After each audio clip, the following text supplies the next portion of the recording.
Selengkapnya, kita awali dengan informasi pertama.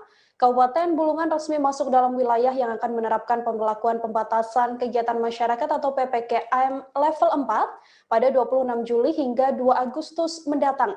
Saat PPKM level 4 diberlakukan, Bupati Syahwani mengatakan tidak akan ada penyekatan jalan di dalam kota Tanjung Selor. Pemerintah setempat mengatakan akan menguatkan pengawasan khususnya pada syarat perjalanan yang melewati jalur laut. Aturan ini nantinya masih akan disepakati terlebih dahulu antar daerah di wilayah Kaltara, sehingga penerapan aturan syarat perjalanan dapat diikuti oleh semua daerah.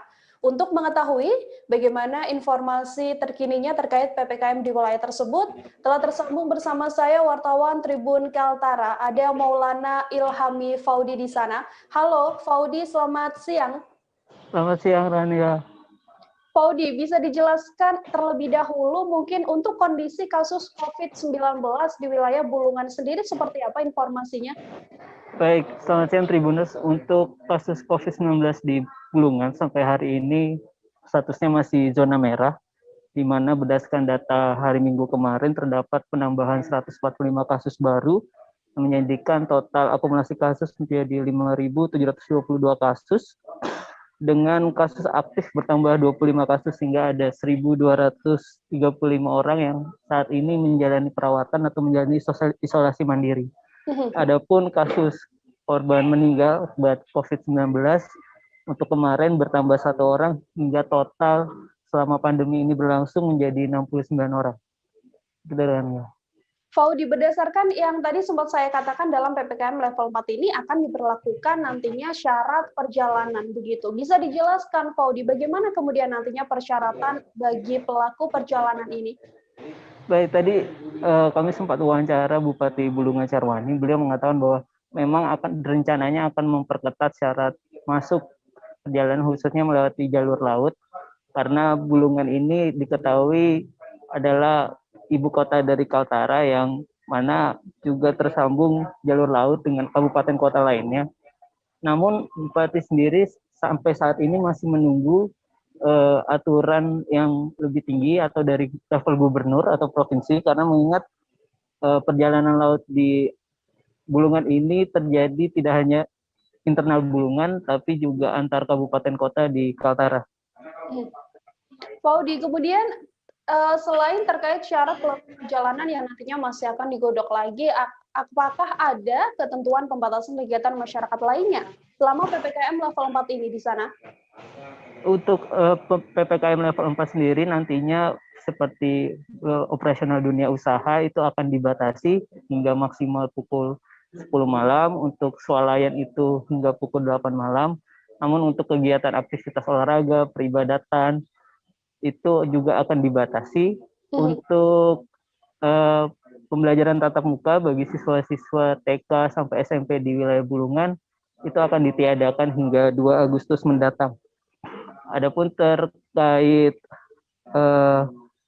kegiatan usaha PKL, warung makan, itu maksimal hingga pukul 10 malam. Gitu kan ya. Baik, terima kasih banyak Faudi atas laporan Anda. Selamat bertugas kembali. Wartawan Tribun Kaltara Faudi melaporkan saudara terkait bagaimana penerapan PPKM di Kabupaten Bulungan. Kita beralih ke informasi selanjutnya masih terkait PPKM. Pemberlakuan pembatasan kegiatan masyarakat level 4 juga diberlakukan di Pekanbaru sejak hari ini. PPKM level 4 ini akan berlaku di Kota Pekanbaru hingga 8 Agustus 2021 mendatang. Sebanyak 5 pintu masuk ke Kota Pekanbaru diketahui akan disekat di wilayah perbatasan. Kebijakan pembatasan ini dilakukan untuk menurunkan penularan COVID-19 karena wilayah Pekanbaru saat ini masih masuk zona merah resiko penyebaran COVID-19. Nantinya warga yang ingin masuk dan keluar Kota Pekanbaru harus bisa menunjukkan sejumlah keterangan, diantaranya adalah kartu vaksin minimal sudah dosis pertama. Syarat ini juga diperuntukkan bagi penumpang dalam Provinsi Riau. Sementara untuk transportasi antar kota antar provinsi wajib menunjukkan kartu vaksin dan juga swab antigen H-1. Untuk mengetahui informasi terkininya, tersambung bersama saya wartawan Tribun Pekanbaru, ada Fernando Sikumbang di sana. Halo Fernando. Fernando, selamat siang.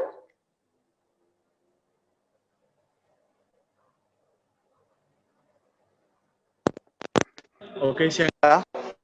Fernando, di mana saja 5 pos penyekatan keluar masuk di Kota Pekanbaru selama PPKM level 4 ini? Bisa dijelaskan? Oke, Nila, kemarin tim Satgas yang berasal dari gabungan sudah melakukan rapat dan bakal melakukan proses pengawasan pada hari ini.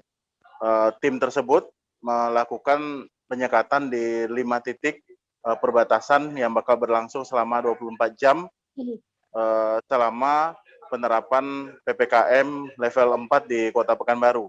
Kelima titik tersebut yakni di Jalan Yosudarso di Rumbai yang merupakan jalan lintas Pekanbaru Dumai, kemudian di Jalan Kaharudin Nasution, tepatnya di perbatasan dengan Kubang, yang merupakan jalan lintas dari Pekanbaru ke Kuantan Singingi, kemudian di Jalan Subrantas Garuda Sakti, yang merupakan akses jalan lintas Pekanbaru Kampar, kemudian jalan lintas timur kilometer 22, kawasan ini merupakan jalan lintas dari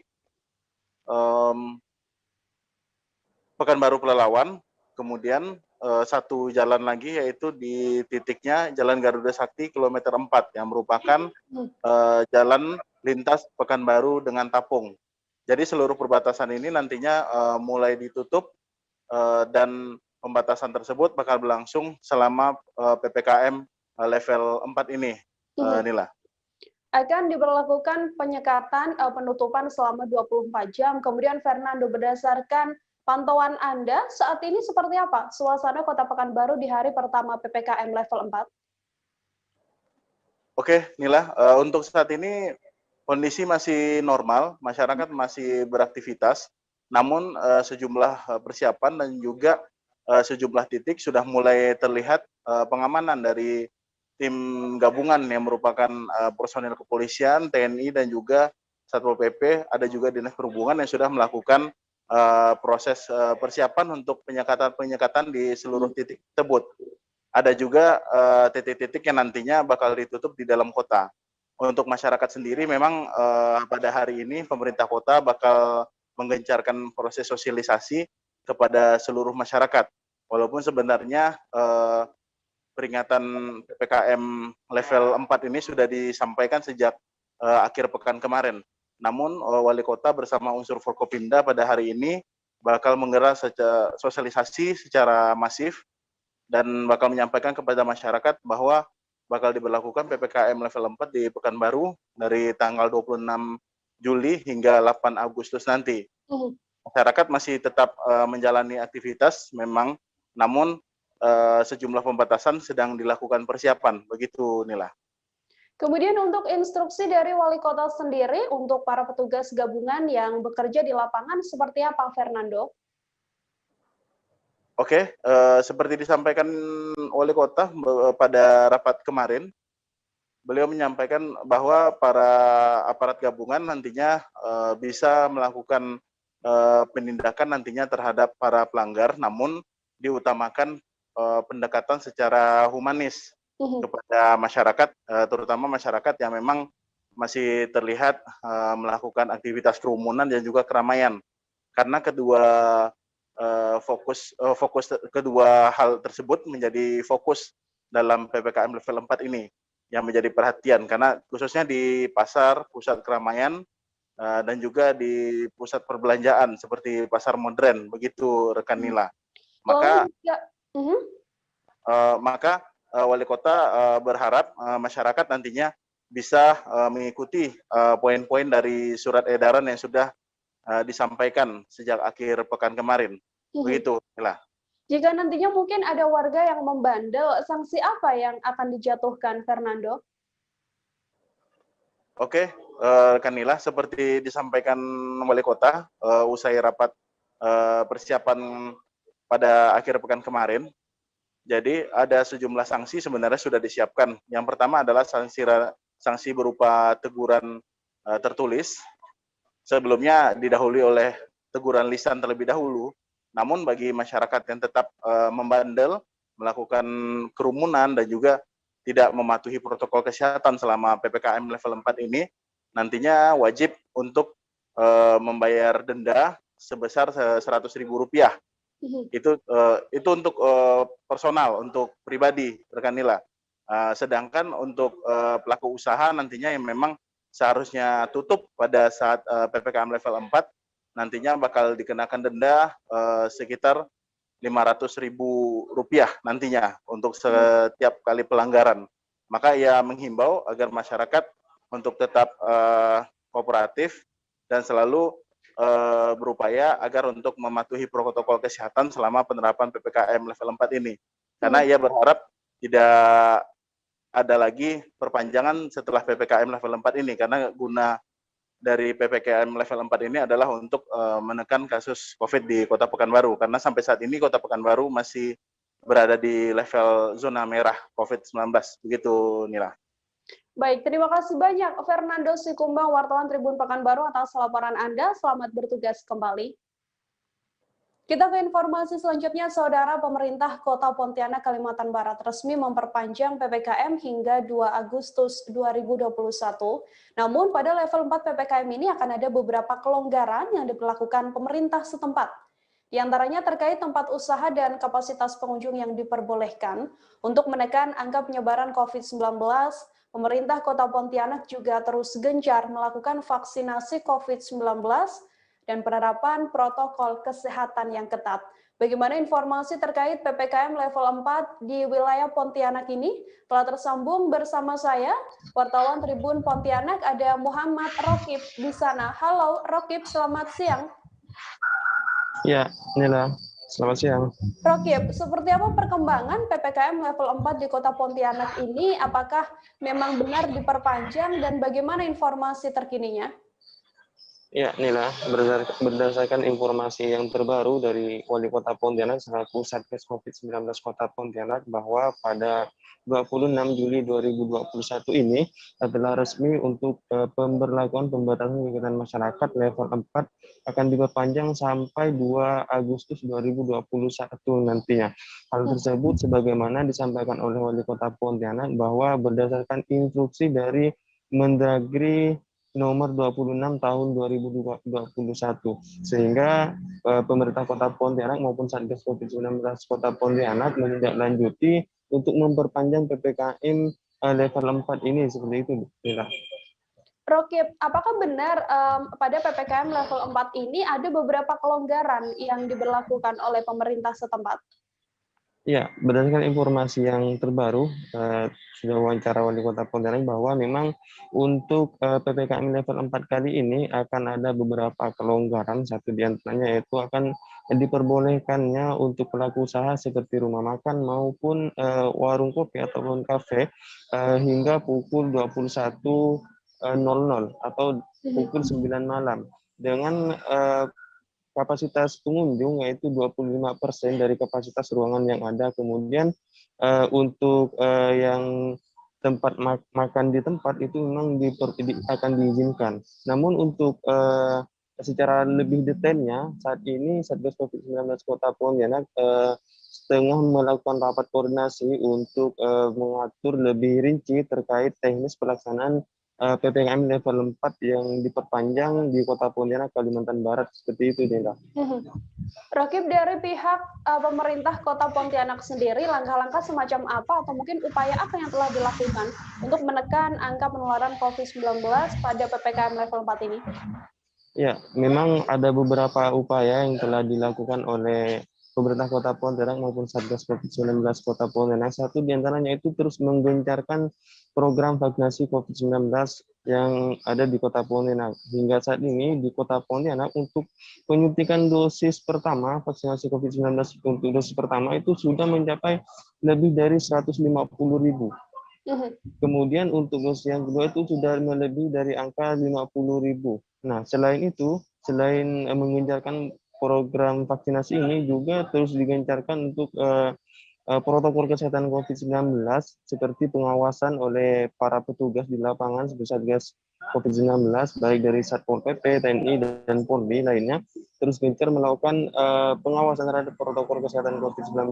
Kemudian memang tampak tadi untuk di lapangan memang untuk arus lalu lintas itu sudah dibuka untuk penyekatan di lapangan.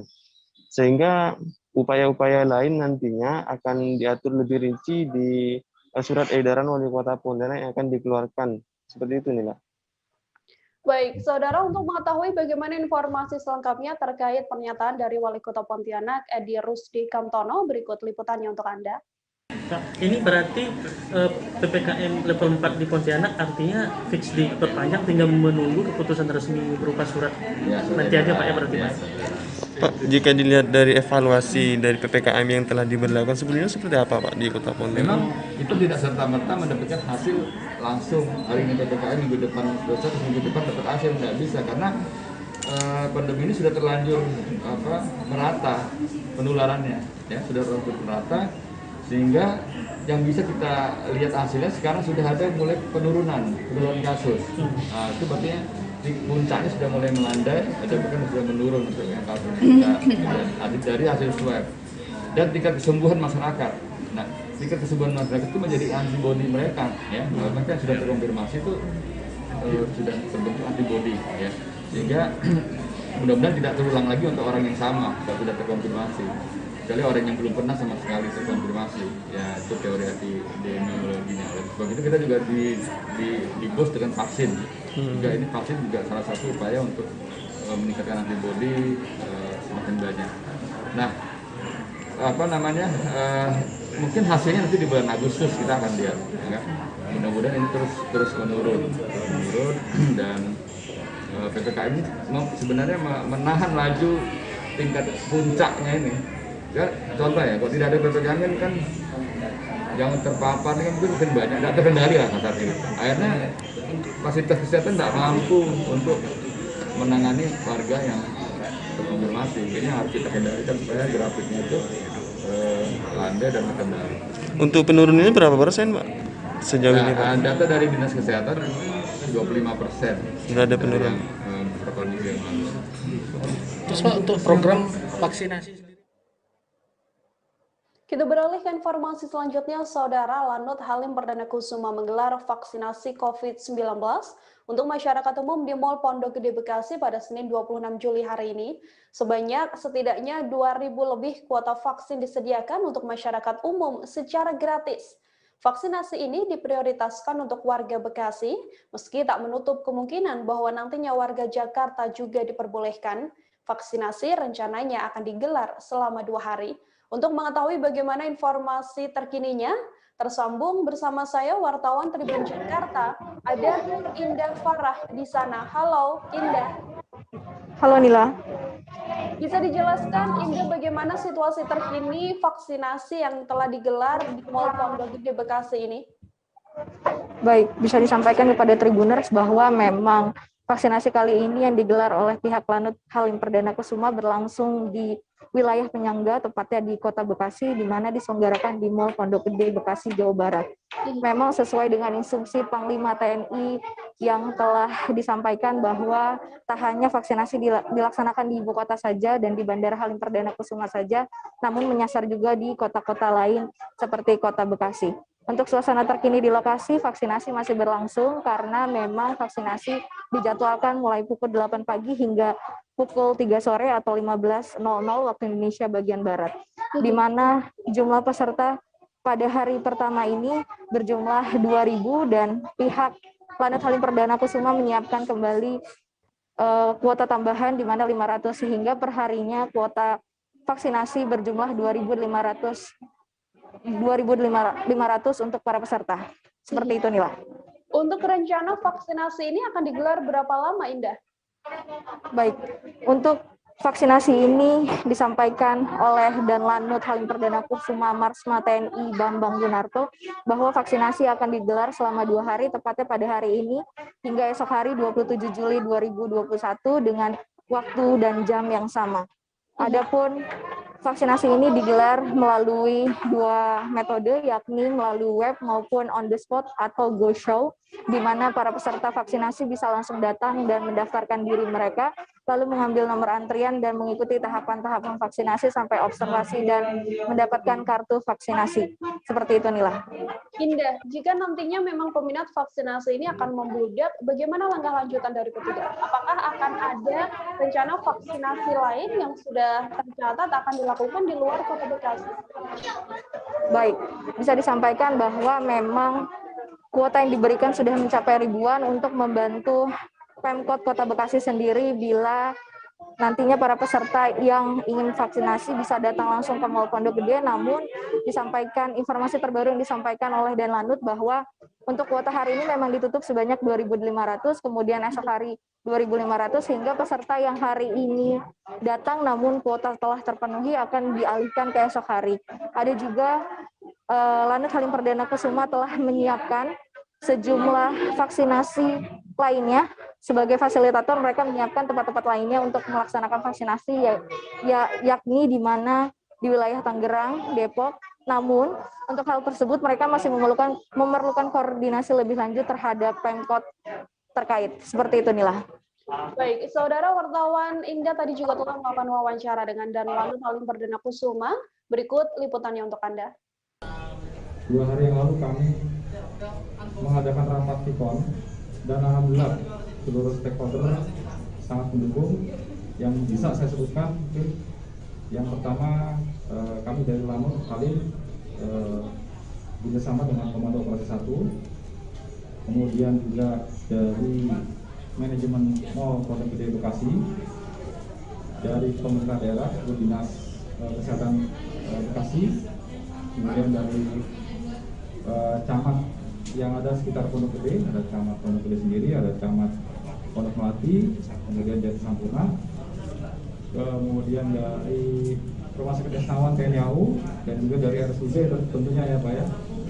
Karena apa? Karena kalau tidak ada kolaborasi, kegiatan ini tidak mungkin terlaksana dengan sangat masif, tapi tetap terkendali. Jadi kami saat ini pagi hari ini memiliki 44 nakes yang didatangkan, diturunkan langsung dari stakeholder yang ada. Kemudian ada dari orang IT atau bagian dari mulai pendaftaran, dari mulai screening, observasi, kemudian diberikan sertifikat, vaksinasi juga itu ada 36. Jadi dengan jumlah dokter kira-kira ada 12 orang yang pagi hari ini. Kenapa kegiatan ini diadakan? Karena kami sendiri dalam Lanut Halim sendiri mendapat perintah dari Panglima TNI langsung melalui Bapak Kasau agar juga selain melaksanakan vaksinasi di sekitar Lanut Halim maupun di Bandara Halim, kami juga ditugaskan untuk mengadakan vaksin di wilayah sekitar Halim. Dan saat ini prioritasnya adalah warga Bekasi. Jadi sekali warga Bekasi. Kami jeda sejenak, saudara. Setelah ini masih akan ada beragam informasi lain yang kami hadirkan untuk Anda. Tetap di live update. Oke, apa kabar Bang Arif di sini untuk strateginya? Kalau saya sendiri di Gimip 37 ini yang semalam baru mulai, saya udah hitam. Sebenarnya aku nggak ngerasa itu penangkapan atau penggerebegan atau apapun itu. Karena gini loh, posisinya kriteria. Jadi kita mengenal disebut dengan stroke yang tidak berdarah dengan stroke yang berdarah. Stroke yang tidak berdarah itu biasanya ditandai dengan adanya penyumbatan. Kalau itu terjadi di sini mungkin pikirnya tidak ke situ kali ya. Tapi kalau di Korea atau di Kamboja itu ada beberapa paper yang saya itu Mas, ya, dulunya tukang koran. Oh gitu ya. Tukang koran. Ya, saya baca itu Pak. Tuh kan pernah baca kan? Ya. Jadi kalau saya jadi tanggam itu udah bersyukur banget. Si anak ini dijadikan sebagai tersangka begitu. Ya, kalau ini kita bicara yang di luar kasus Bongombo ya. Dengan nama hujan shower, di mana terdapat batas jelas antara daerah hujan dan tidak hujan yang biasanya terjadi pada fase awal mature stage atau tahap berbahaya itu Kang. Jadi mulai artinya terjadinya perlembekan. Nah itu untuk penetrasi akan sulit. Begitu, ya. Dok, saya ini menurut saya memang tidak mudah, bukan urusan tanah diambil. Kalau misalnya Amerika Serikat sekarang, Rasulullah mengatakan dalam sebuah hadis bahwa berpuasa di 6 hari Syawal itu. Oke, apa kabar Bang Ariski di sini untuk strateginya? Kalau saya sendiri di Gimip 37 ini yang semalam baru mulai, saya udah sebenarnya aku nggak ngerasa itu penangkapan atau penggerebegan atau apapun itu, karena gini loh, posisinya aku kriteria. Jadi kita mengenal disebut dengan stroke yang tidak berdarah dengan stroke yang berdarah. Stroke yang tidak berdarah itu biasanya ditandai dengan adanya penyumbatan. Kalau itu terjadi di sini mungkin pikirnya tidak ke situ kali ya, tapi kalau di Korea atau di Kamboja itu ada beberapa paper yang Saya itu Mas, dulunya tukang koran. Oh gitu ya. Tukang koran. Ya, saya baca itu Pak. Tuh kan, pernah baca kan? Ya. Jadi kalau saya jadi tanggam, itu udah bersyukur banget. Si anak ini dijadikan sebagai tersangka begitu. Ya, kalau ini kita bicara yang di luar kasus Subombo ya. Dikenal dengan nama hujan shower, di mana terdapat batas jelas antara daerah hujan dan tidak hujan yang biasanya terjadi pada fase awal mature stage atau tahap Berbahaya dewasa. itu Kang. Jadi mulai artinya terjadinya perlembekan. Nah itu untuk penetrasi akan sulit gitu ya. Dok, saya ini menurut saya memang tidak mudah, bukan urusan tanah diambil. Kalau misalnya Amerika Serikat sekarang, Rasulullah mengatakan dalam sebuah hadis bahwa berpuasa di 6 hari Syawal itu. Oke, apa kabar Bang Ariski di sini untuk strateginya? Kalau saya sendiri di Gimip 37 ini yang semalam baru mulai, saya udah sebenarnya aku nggak ngerasa itu penangkapan atau penggerebegan atau apapun itu, karena gini loh, posisinya aku kriteria. Jadi kita mengenal disebut dengan stroke yang tidak berdarah dengan stroke yang berdarah. Stroke yang tidak berdarah itu biasanya ditandai dengan adanya penyumbatan. Kalau itu terjadi di sini mungkin pikirnya tidak ke situ kali ya, tapi kalau di Korea atau di Kamboja itu ada beberapa paper yang Saya itu Mas, dulunya tukang koran. Oh gitu ya. Tukang koran. Ya, saya baca itu Pak. Tuh kan, pernah baca kan? Jadi kalau saya jadi tanggam, itu udah bersyukur banget. Si anak ini dijadikan sebagai tersangka begitu. Ya, kalau ini kita bicara yang di luar kasus Subombo ya. Dikenal dengan nama hujan shower, di mana terdapat batas jelas antara daerah hujan dan tidak hujan yang biasanya terjadi pada fase awal mature stage atau tahap Berbahaya dewasa. itu Kang. Jadi mulai artinya terjadinya. Anda masih menyaksikan live update bersama dengan saya Nila Irda. Kita beralih ke informasi selanjutnya, Saudara. Warga menemukan peti mati di pinggir Jalan Jenderal Sudirman, Kelurahan Ramanuju, Kecamatan Purwakarta, Kota Cilegon, pada Minggu 25 Juli kemarin. Peti mati tersebut ditemukan sekitar pukul 13.45 dengan kondisi sedikit terbuka. Pihak kepolisian juga langsung melakukan penyelidikan terkait temuan itu. Petugas Inafis Polres Cilegon sudah membawa peti mati tersebut untuk kepentingan identifikasi. Untuk mengetahui bagaimana informasi terkininya, tersambung bersama saya wartawan Tribun Banten, ada Hairul Ma'arif di sana. Halo Hairul, selamat siang.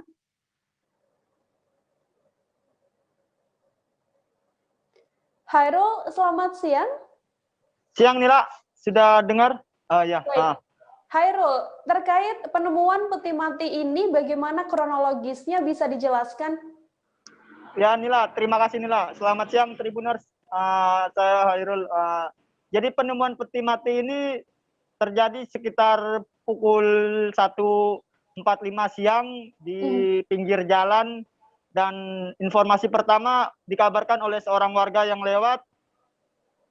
Warga yang lewat langsung melapor kepada pihak terkait, dan saat ini setelah ada laporan warga tersebut, pihak terkait dari Inafis Polres Cilegon langsung melakukan evakuasi peti mati tersebut ke bagian Inafis, dan karena untuk mengantisipasi adanya hal-hal yang tidak diinginkan langsung dievakuasi saat ini Nila. Hairul, apakah saat ini sudah diketahui siapa kemudian yang membuang peti mati tersebut? Sampai saat ini pihak Polres Cilegon, utamanya Inafis dan Satreskrim Polres Cilegon, masih dalam penyelidikan ya Nila untuk saat ini. Karena setelah dilakukan pengecekan terhadap rumah sakit yang ada di Kota Cilegon, semua jenazah khususnya yang menggunakan peti mati itu dari Kapolres Cilegon, AKBP Sigit Haryono mengatakan semua jenazah sudah dikebumikan dengan lancar, tanpa adanya yang dibuang ataupun ada yang kemungkinan semacam ini terjadi, inilah. Kemudian apakah ada kemungkinan, Hairul, berdasarkan informasi yang Anda peroleh, bahwa peti mati ini sebenarnya berasal dari akan diperuntukkan sebagai peti mati jenazah pasien COVID-19? Baik, Dila. Dari keterangan yang didapat dari Kapolres Cilegon, AKBP Sigit Haryono, beliau menampik hal tersebut karena dirinya juga sudah melakukan pengecekan dan langsung mengkonfirmasi setiap rumah sakit yang ada di wilayah hukum Polres Cilegon untuk mengkonfirmasi apakah ada peti mati yang terbuang atau apakah ada jenazah COVID yang nantinya mengalami ketidaklancaran dalam penguburan. Menurut Kapolres Cilegon, AKBP Sigit Haryono, beliau menampik itu dan semua menurutnya di rumah sakit Cilegon ini sudah mengkebumikan jenazah baik itu pasien COVID ataupun yang tidak pasien COVID dengan menggunakan peti sudah lancar menurutnya. Saat ini beliau masih melakukan penyelidikan lebih lanjut terkait siapa yang membuang peti mati ini. Sampai saat ini informasi yang didapat dari tribunbanten.com hanya sebatas itu saja, Nila. Baik, artinya sampai saat ini pihak kepolisian masih menelusuri terkait peti mati yang ditemukan oleh warga di wilayah Cilegon. Terima kasih banyak Hairul Ma'arif, wartawan Tribun Banten, atas laporan Anda. Selamat bertugas kembali. Kita beralih ke informasi selanjutnya, Saudara. Setelah melakukan penertiban protokol kesehatan di beberapa wilayah kerumunan di Kabupaten Sarolangun, pihak Satuan Polisi Lalu Lintas Polres Sarolangun kemudian membubarkan balap liar di Jalan Lintas Sumatera pada Sabtu malam kemarin. Saat pembubaran, sejumlah pria hingga penonton kabur dari kejaran Satlantas Polres Sarolangun. Pembubaran balap liar ini dilakukan karena para pengendara mengganggu pengendara lain. Pihak kepolisian mengatakan akan melakukan pembubaran secara humanis. Namun jika tidak bisa dikendalikan, maka nantinya Satlantas akan memberikan peringatan dan juga teguran terukur. Dalam razia ini, pihak kepolisian diketahui telah mengamankan setidaknya ratusan sepeda motor. Untuk mengetahui bagaimana informasi terkininya, tersambung bersama saya wartawan Tribun Jambi ada Rifani Halim di sana. Halo, Rifani. Iya. Rifani, sejak kapan, bisa dijelaskan sejak kapan Jalan Lintas Sumatera Sarolangun ini kemudian dijadikan tempat balap liar oleh sejumlah warga? Oke, para pembalap liar di Kabupaten Sarolangun, yakni di Jalan Lintas Timur tersebut, sudah sekitar 2 bulan. Sebelumnya, para pembalap liar yang berada di Kabupaten Sarolangun ini melakukan balap liar di area komplek kantor Bupati Sarolangun. Namun Kasat Lantas pada waktu itu melakukan penutupan jalur di areal kantor Bupati Sarolangun. Setelah ditutup oleh Satlantas Polres Sarolangun, para pembalap-pembalap ini berpindah ke lokasi Jalan Lintas Timur Kabupaten Sarolangun. Oke. Untuk laporan sendiri atau mungkin keterangan dari masyarakat dan juga sejumlah pengendara, bagaimana laporan yang mereka berikan terkait keresahan pada saat banyaknya balap liar yang dilakukan oleh warga di wilayah tersebut? Oke, para warga serta para warga yang di sekitar dan para pengemudi truk antar provinsi maupun antar kota yang sering melalui jalan lintas Kabupaten Sarolangun ini sangat merasa resah dalam aktivitas balap liar ini. Nah, di sini para travel maupun mobil truk yang ingin melintas pada waktu pemuda-pemuda ini melakukan balap liar, mereka harus berhenti sejenak untuk memastikan bahwa aman untuk melalui jalan tersebut. Oke. Selama ini sudahkah pernah terjadi kecelakaan di tempat adanya balap liar ini, Hairul?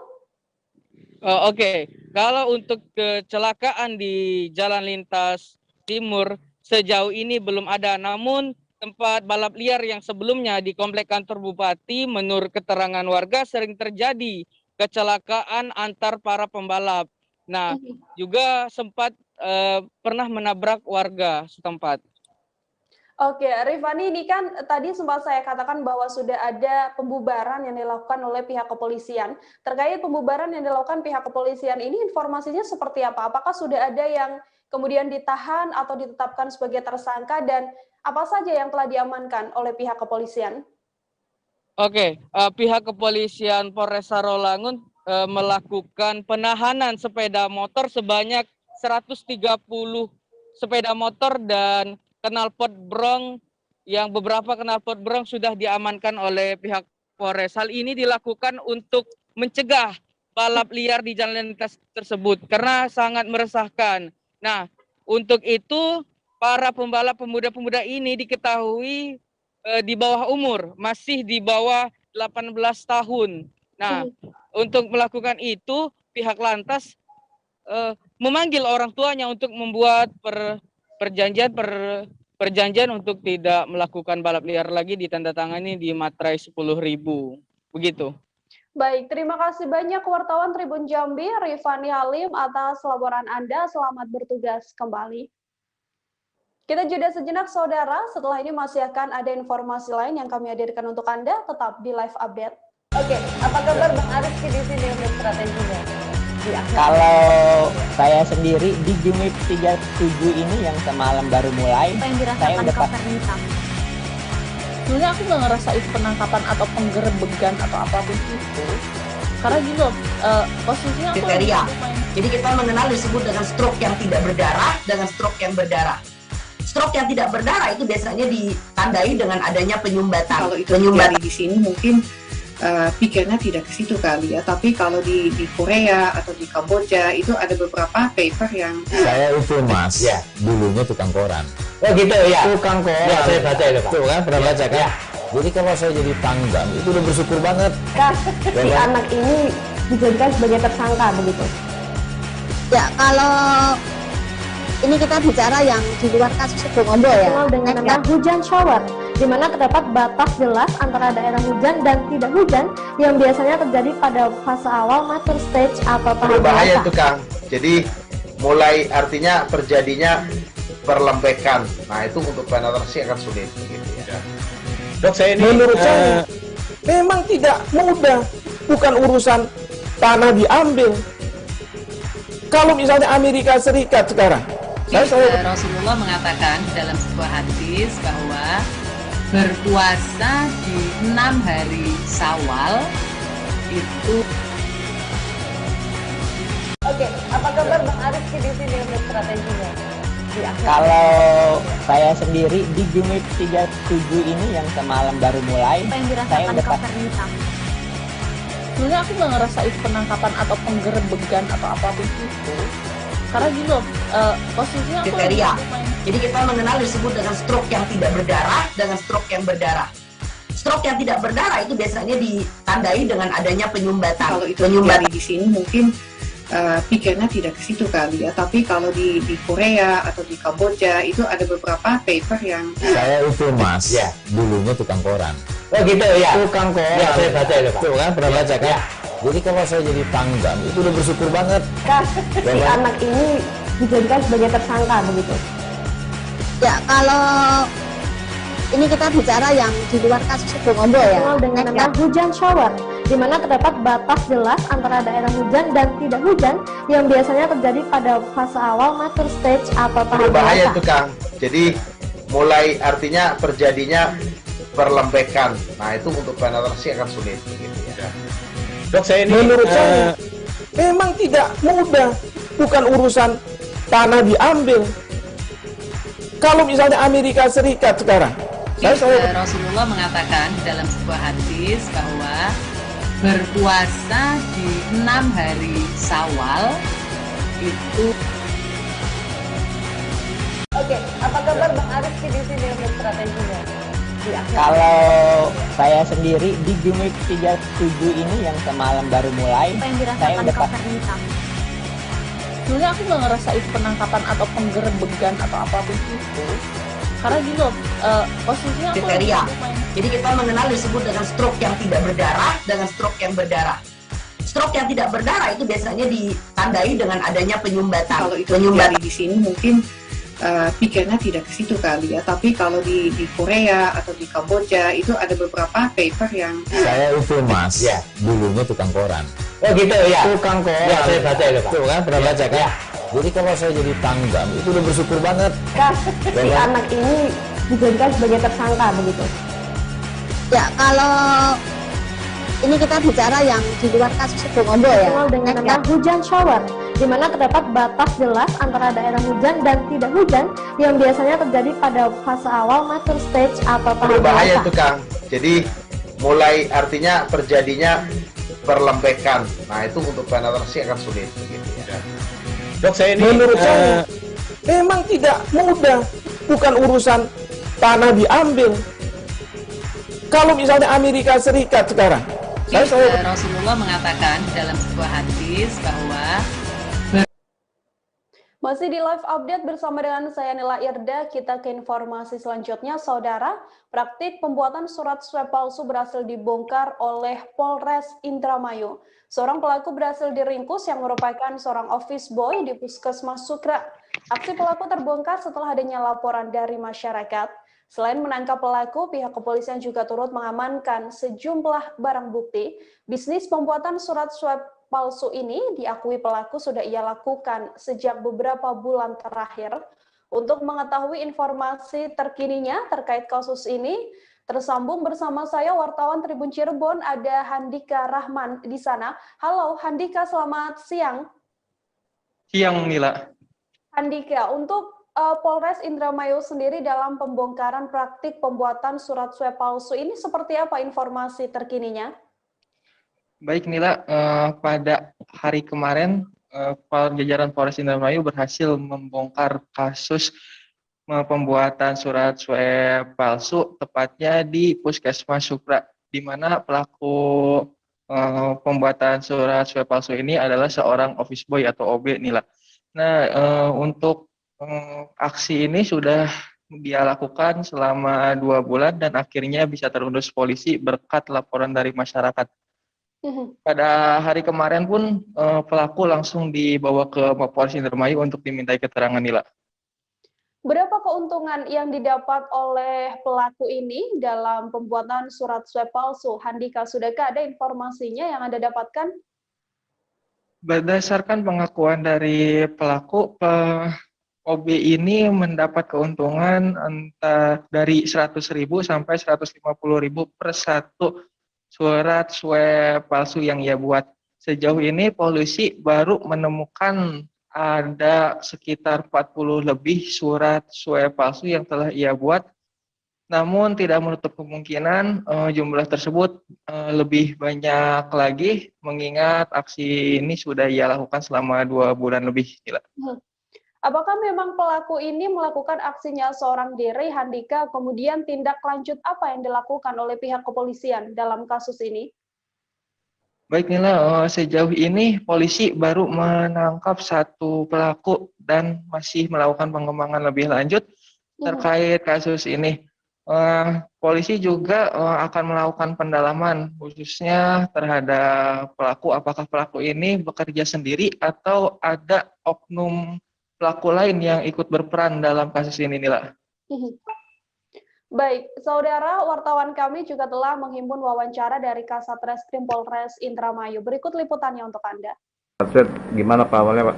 Ya, jadi dari Satreskrim Indramayu hari ini berhasil untuk mengungkap adanya surat swab palsu yang mana kami dapatkan informasi dari masyarakat sekitar. Kami amankan yang bersangkutan dengan inisial W ketika melakukan kegiatan di Kecamatan Sukra. Adapun barang bukti yang kami amankan ada sekitar 40-an lebih KTP yang sudah difotokopi beserta beberapa lembar swab yang tertulis tanggal untuk tanggal 26 Juli. Ini kebanyakan korban minta untuk perjalanan atau gimana? Untuk pendalaman masih kami lakukan, namun sejauh ini kami lihat untuk kegiatan perjalanan. Peran dari pelaku di puskesmas apa itu, Komandan? Jadi ini salah satu oknum di puskesmas yang bekerja sebagai petugas kebersihan. Itu diketahui sama petugas puskesmas yang lain? Masih belum diketahui, nanti kami lakukan pendalaman lebih lanjut. Satu lembar itu berapa itu? sekitar 100 sampai 150 ribu. Sudah menjalankan aksi sudah berapa bulan? Menurut pengakuan sekitar 2 bulan. 2 bulan. Ancaman hukuman? Ancaman saat ini yang kami lakukan, pasal yang kami persangkakan adalah 263 dengan ancaman 6 tahun.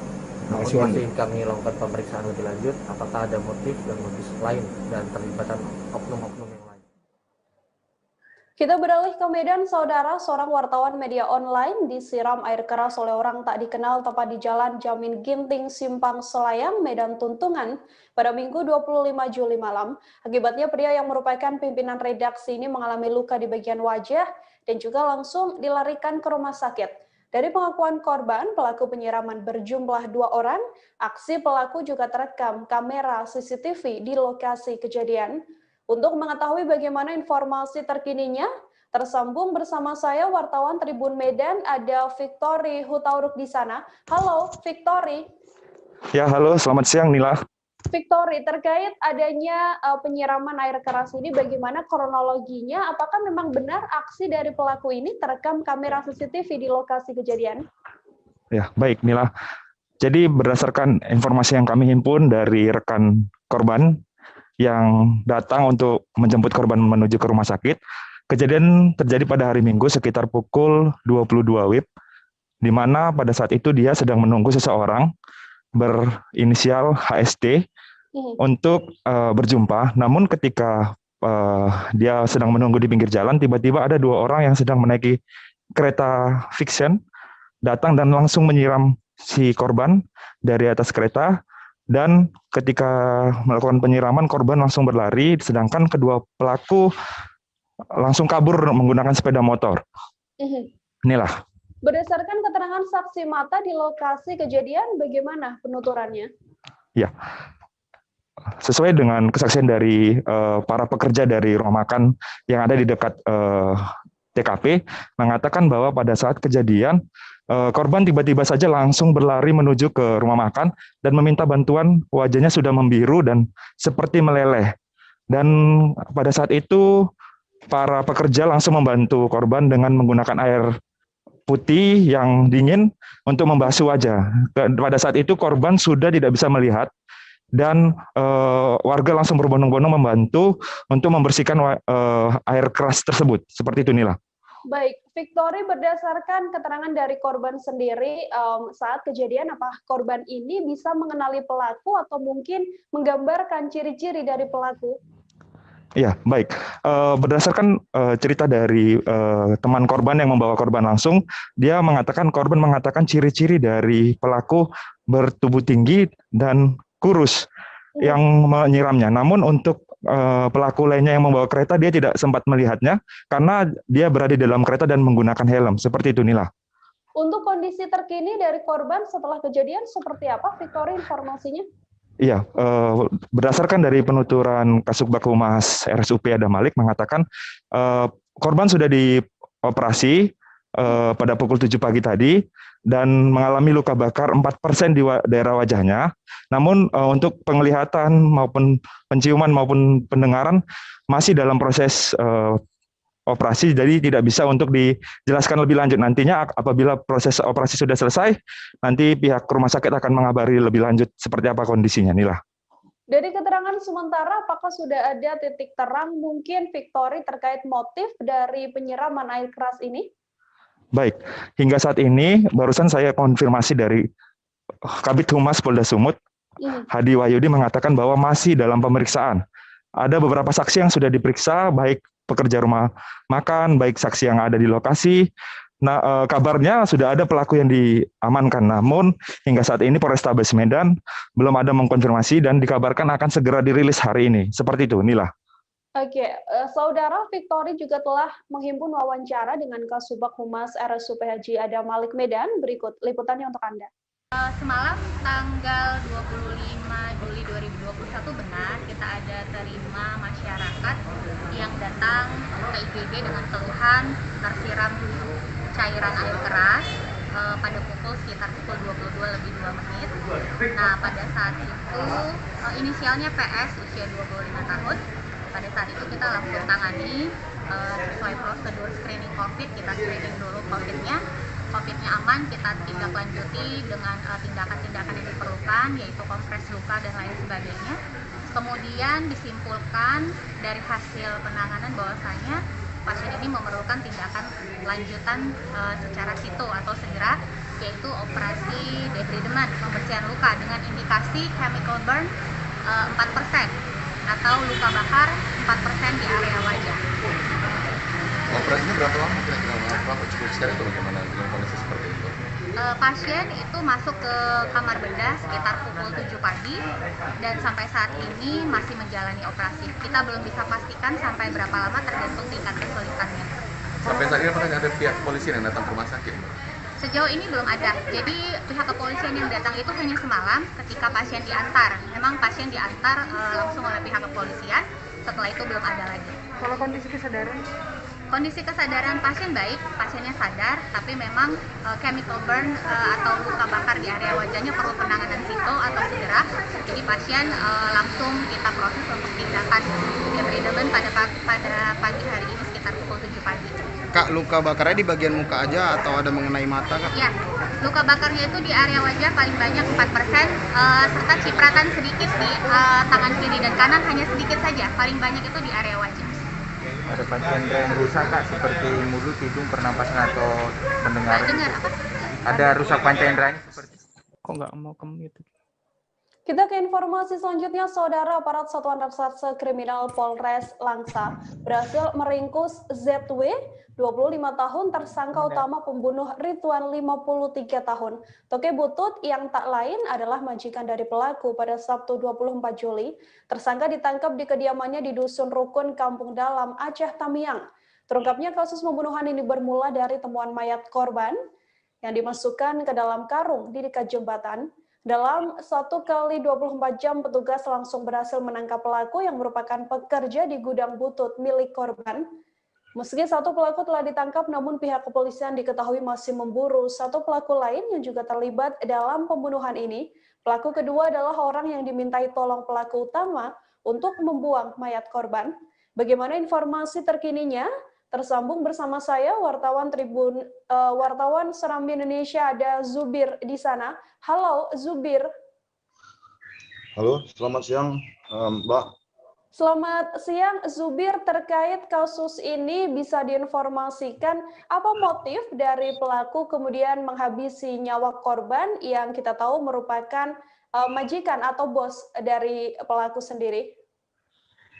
Jadi kasus ini pasca penangkapan pada hari Sabtu, hari Minggu, pihak kepolisian Resor Langsa telah melakukan press release kepada media, dan motif yang disampaikan oleh Kapolres Langsa, AKBP Agung Kanigoro Nusantoro Sik, bahwasannya pelaku tega menghabisi nyawa korban yang tak lain adalah majikan dia atau bos tempat dia bekerja, karena merasa dendam, sakit hati.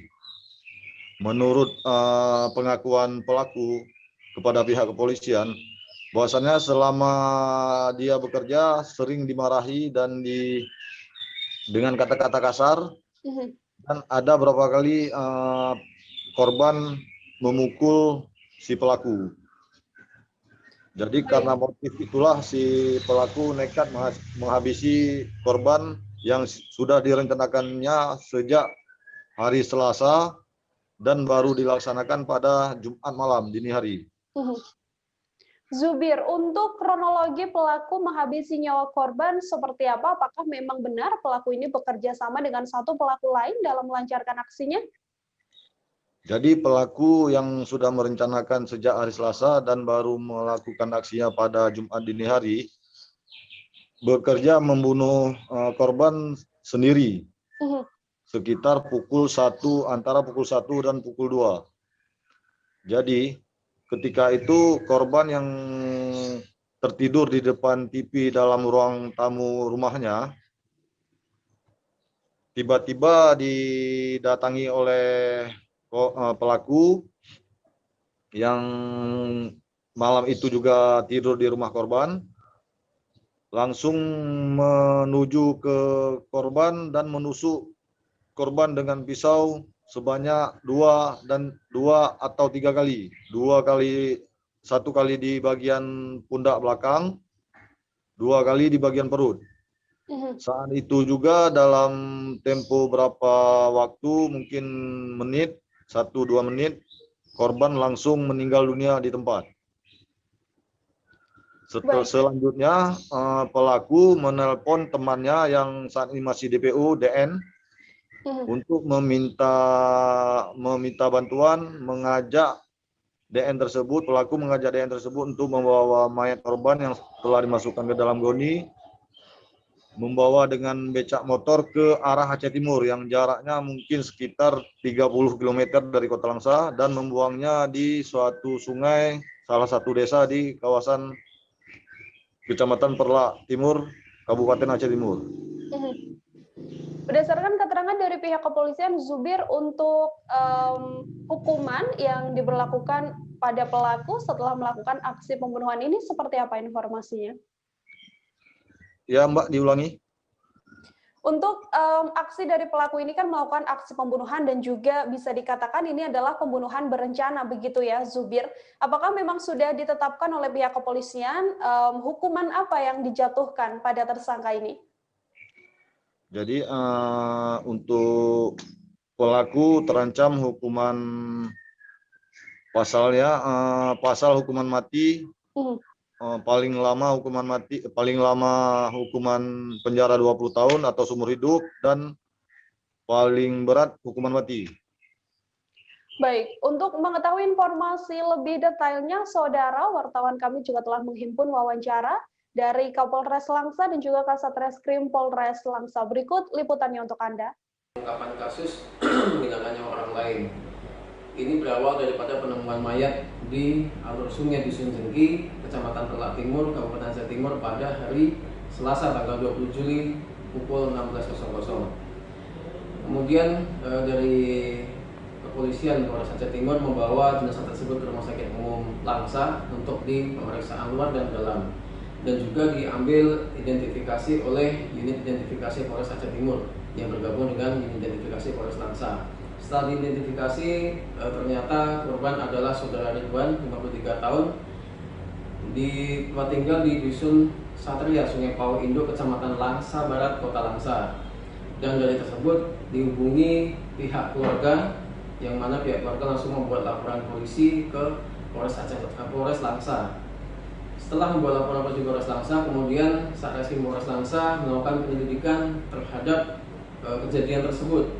Dan dalam waktu kurang dari 1x24 jam, Satreskrim Polres Langsa berhasil menangkap saudara yang berinisial ZW, laki-laki, umur 25 tahun, beralamat di Dusun Kampung Dalam, Kecamatan Rantau, Kabupaten Aceh Tamiang, Provinsi Aceh. Dari tersangka kita amankan beberapa barang bukti, yaitu 2 buah buku rekening, 1 buah ATM milik korban, dan 2 buah HP milik korban, dan juga barang-barang butut lainnya yang berhasil dicuri oleh pelaku. Dan dari hasil identifikasi, hasil pemeriksaan luar oleh Rumah Sakit Umum, kita temukan 1 bilah pisau tanpa gagang yang tertancap di perut korban, 1 pasang pakaian milik korban yang berlumuran darah, 1 goni, 2 buah besi pemberat, dan tali tambang. Dari motif pelaku tersebut, kita dapati bahwasanya pelaku merasa sakit hati yang sering dimarah-marahi oleh korban.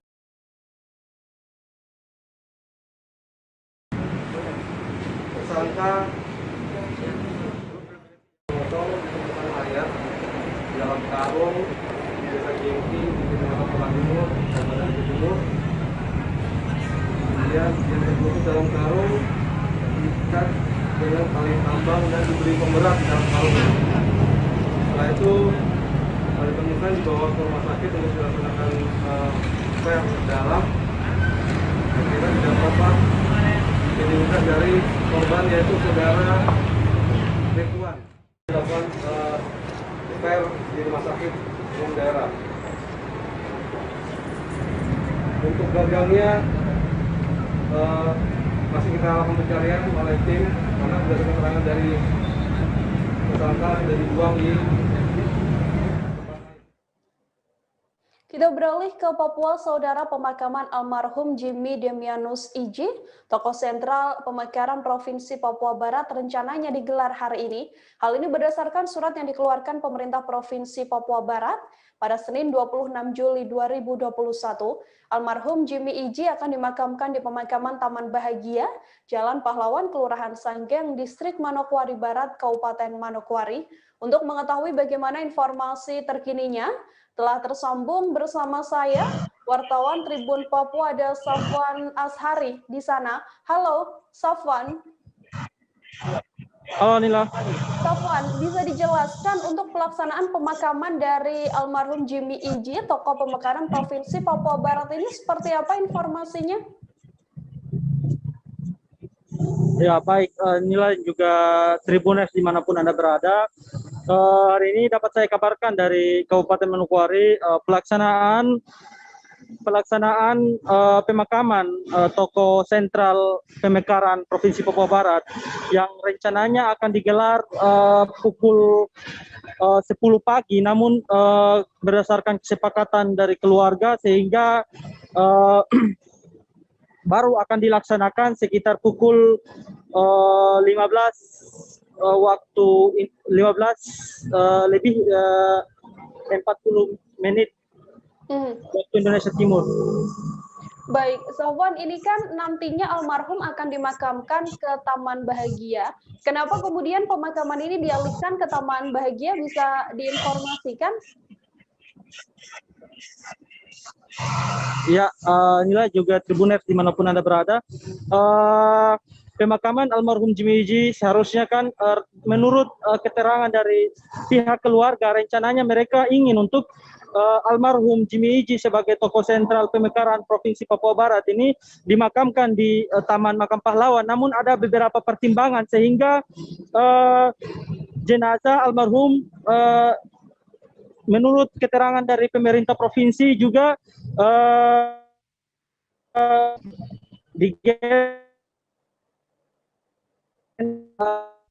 yang dimakamkan di Taman Makam Pahlawan itu harus ada beberapa kriteria yang harus disertakan begitu.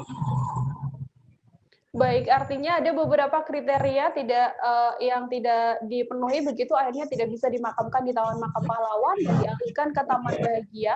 Untuk tanggapan dari pihak keluarga sendiri, Sofan, seperti apa setelah pemakaman dari almarhum Jimmy Iji ini dialihkan ke Taman Bahagia? Berdasarkan wawancara saya dengan Bapak Gubernur Provinsi Papua Barat, Domingus Manacan tadi,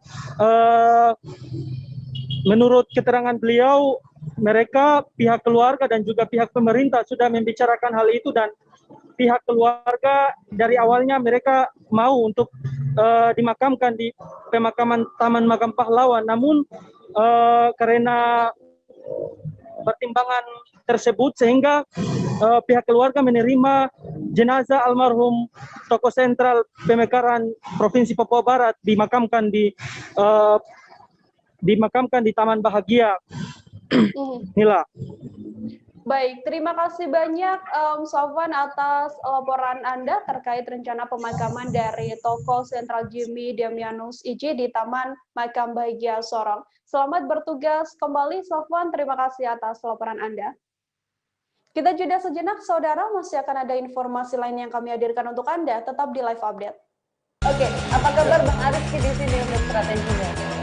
Kalau saya sendiri di Jumip 37 ini yang semalam baru mulai, saya udah sebenarnya aku nggak ngerasa itu penangkapan atau penggerebegan atau apapun itu, karena gini loh, posisinya aku kriteria. Jadi kita mengenal disebut dengan stroke yang tidak berdarah dengan stroke yang berdarah. Stroke yang tidak berdarah itu biasanya ditandai dengan adanya penyumbatan. Kalau itu terjadi di sini mungkin pikirnya tidak ke situ kali ya, tapi kalau di Korea atau di Kamboja itu ada beberapa paper yang saya itu mas, ya dulunya tukang koran. Oh gitu ya, tukang koran. Ya, saya baca ya Pak. Tuh kan pernah baca kan? Ya. Jadi kalau saya jadi tanggam itu udah bersyukur banget. Si anak ini dijadikan sebagai tersangka begitu. Ya kalau ini kita bicara yang di luar kasus Bongombo ya. Dengan nama hujan shower, di mana terdapat batas jelas antara daerah hujan dan tidak hujan yang biasanya terjadi pada fase awal mature stage atau tahap berbahaya dewasa. itu Kang. Jadi mulai artinya terjadinya perlembekan. Nah itu untuk penetrasi akan sulit. Gitu ya. Dok, saya ini menurut saya memang tidak mudah. Bukan urusan tanah diambil.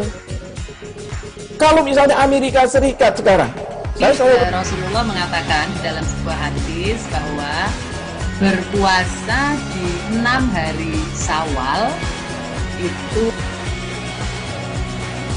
Oke, apa kabar Bang Arif di sini untuk strateginya?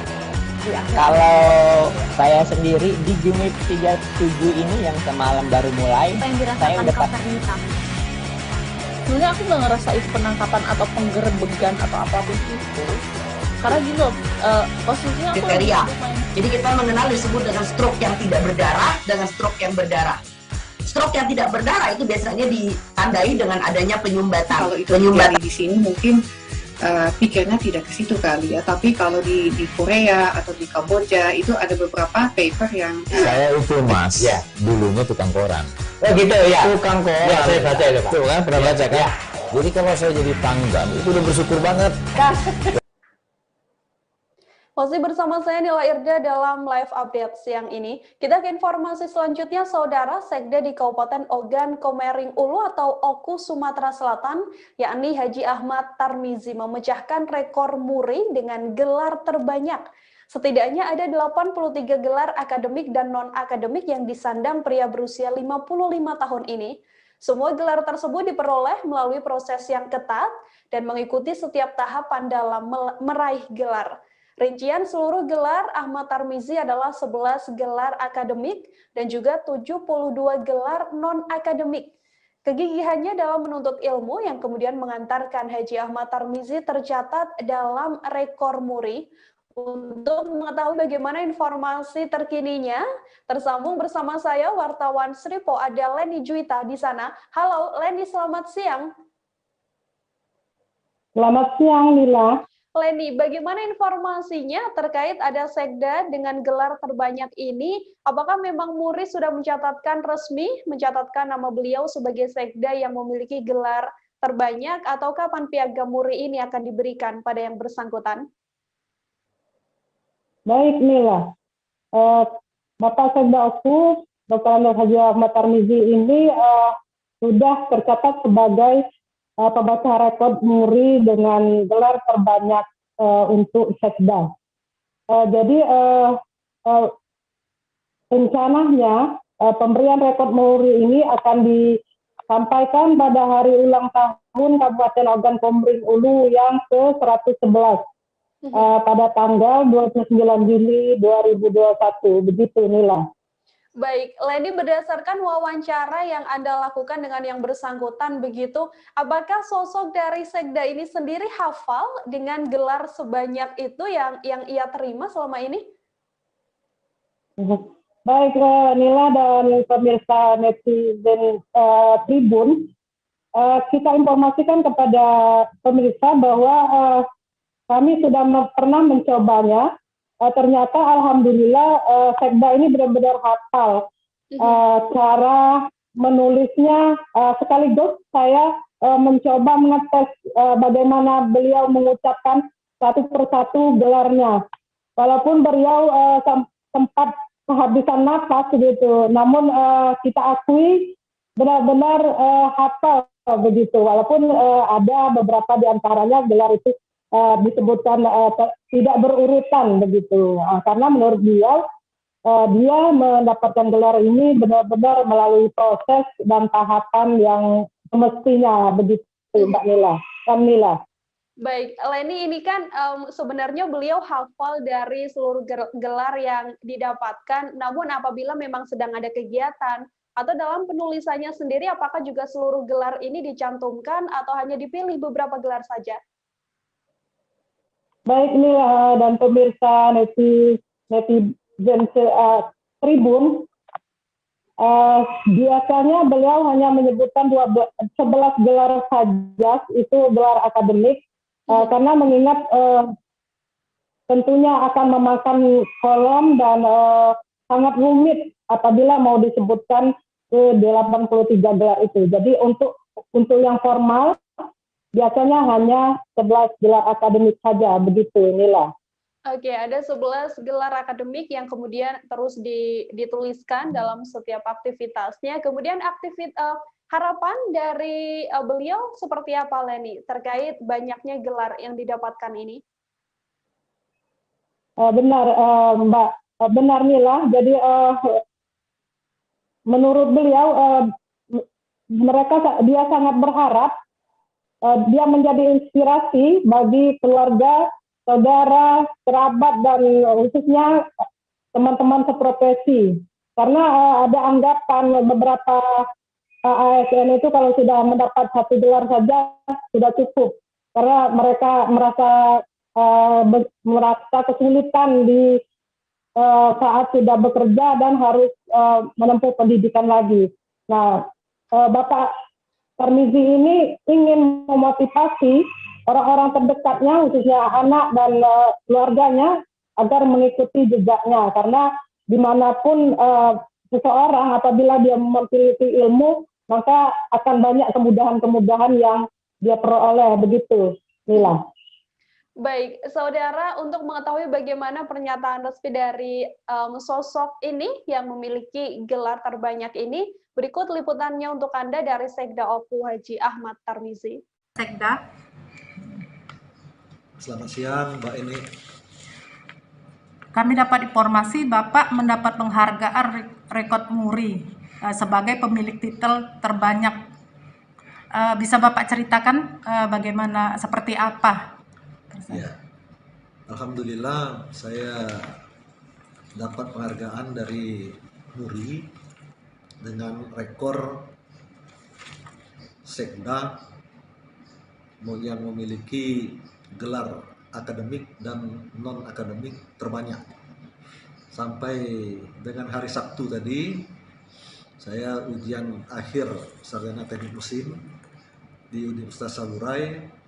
Itu merupakan gelar akademik saya yang ke-11, dan kalau dijumlahkan sampai dengan saat ini gelar saya akademik sebanyak 11 dan non akademik sebanyak 72.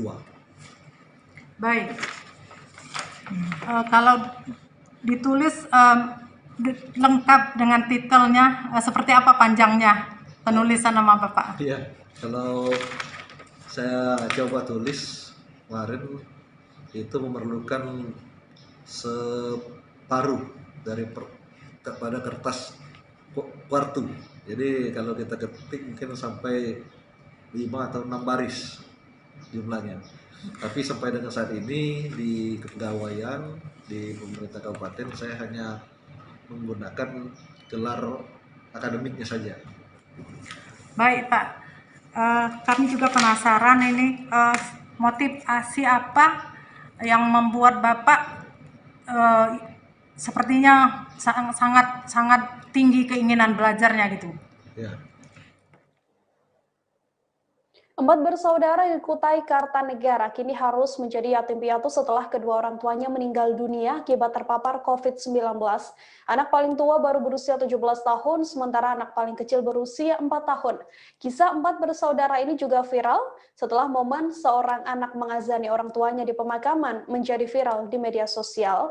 Orang tua dari 4 bersaudara ini berpulang selang 2 hari saja yang diawali meninggalnya sang suami, kemudian disusul oleh sang istri, sementara anak-anak mereka menjalani isolasi di Wisma Atlet Tenggarong Seberang karena terpapar COVID-19. Bagaimana informasi terkininya? Tersambung bersama saya, wartawan Tribun Kaltim, ada Aris Joni di sana. Halo Aris, selamat siang. Selamat siang, Nila.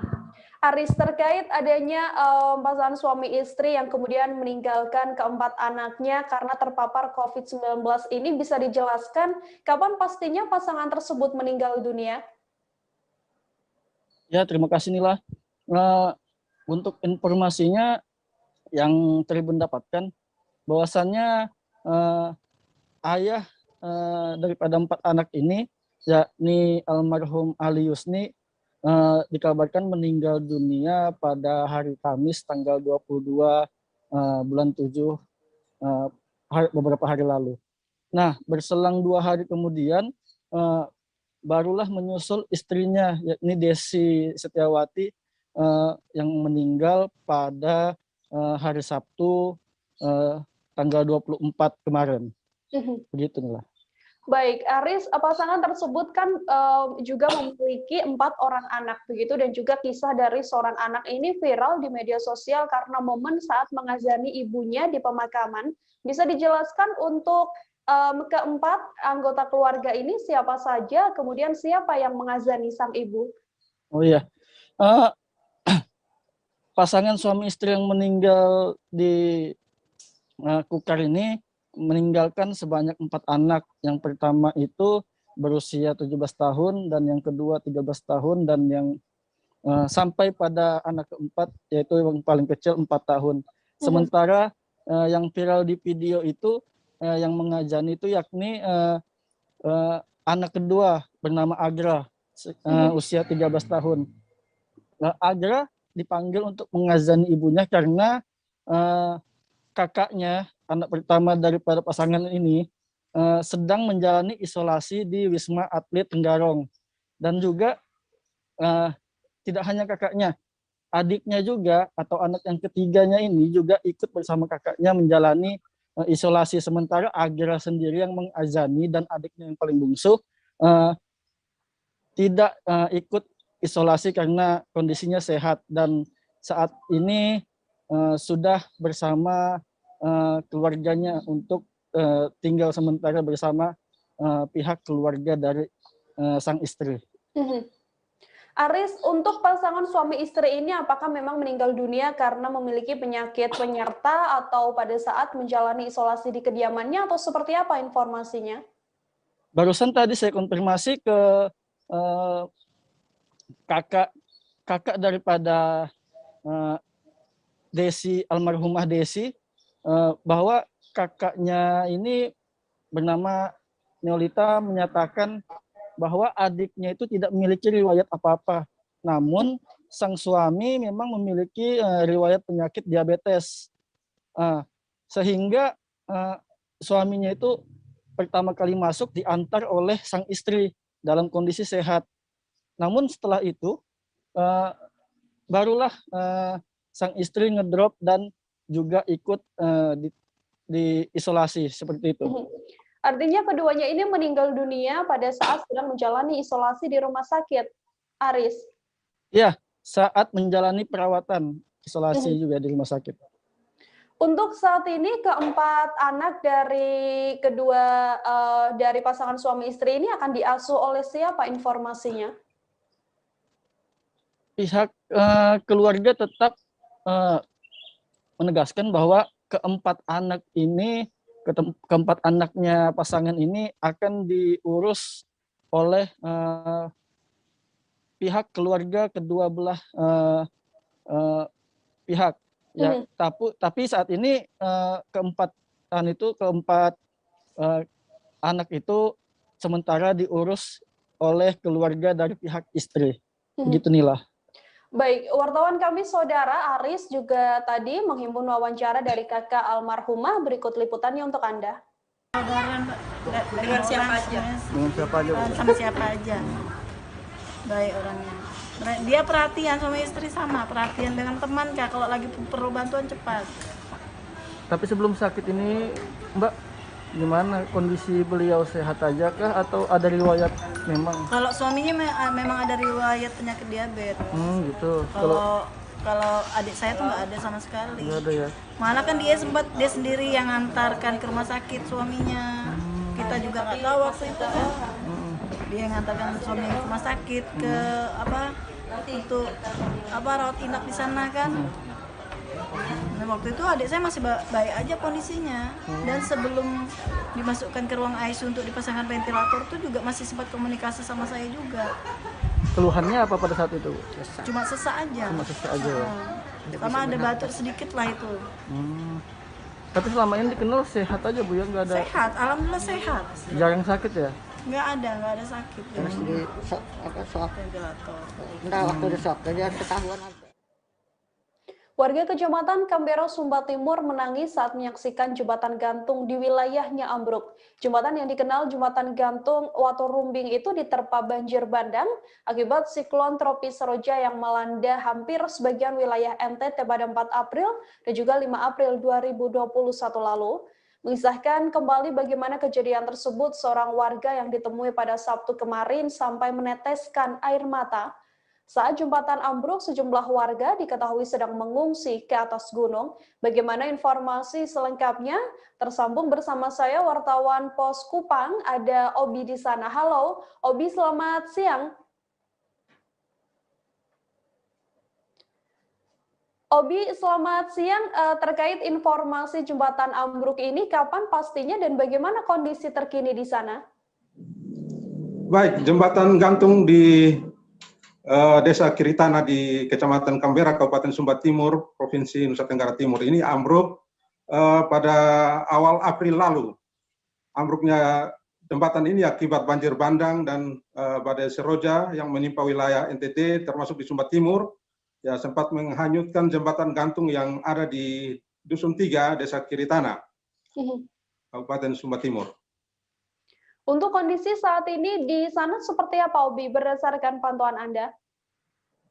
Kondisi saat ini khususnya di Dusun 3 di Desa Kiritana ini warga masih bisa menyeberang sungai ini, tetapi akses secara normal praktis tidak ada atau lumpuh sekali. Karena untuk menyeberang sungai ini hanya khusus untuk orang-orang dewasa saja. Sedangkan untuk anak-anak dan perempuan mereka harus dipapah karena air yang ada ini rata-rata setinggi dada orang dewasa. Sehingga akses dari kampung sebelah ke Dusun 3 ini praktis lumpuh. Aktivitas warga juga tersendat akibat robohnya jembatan tersebut. Apakah sudah ada tanggapan dari pemerintah terkait hal ini, Obi?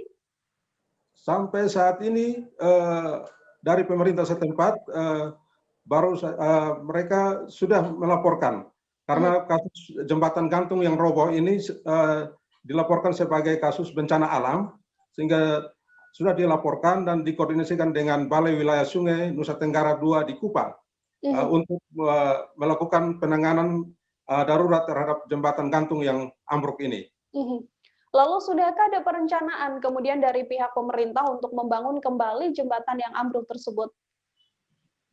Untuk perencanaan hasil konfirmasi kami bahwa saat ini koordinasi dengan pemerintah pusat dalam hal ini Balai Wilayah Sungai Nusa Tenggara II sempat mensurvei lokasi ambruknya jembatan itu dan dipastikan dan direncanakan bahwa jembatan ini bisa direhabilitasi dalam jangka waktu yang tidak begitu lama karena semua material-material dari jembatan ini masih ada di tempat. Baik, terima kasih banyak Obi atas laporan Anda. Obi tadi juga telah melakukan wawancara dengan seorang warga di sana. Saudara, berikut liputannya untuk Anda. Ini jalan tidak bisa ini lagi sekarang. Tidak bisa kita langgar lagi di Kue Ngapu. Kan tidak sama dulu ini Kue Ngapu jual apa kayak ini sayuran. Tapi sekarang tidak bisa lagi untuk ya. Anak sekolah kan orang tua yang kasih langgar sekarang, mesti sekarang. Kalau sibuk orang tua pergi kebun, anak sekolah tidak pergi sekolah lagi, tidak langgar lagi. Dan takutnya air deras. Ya. Harapan kami di sini untuk Dusun 3, kami berdoa untuk diperbaiki kembali jembatan ini yang kami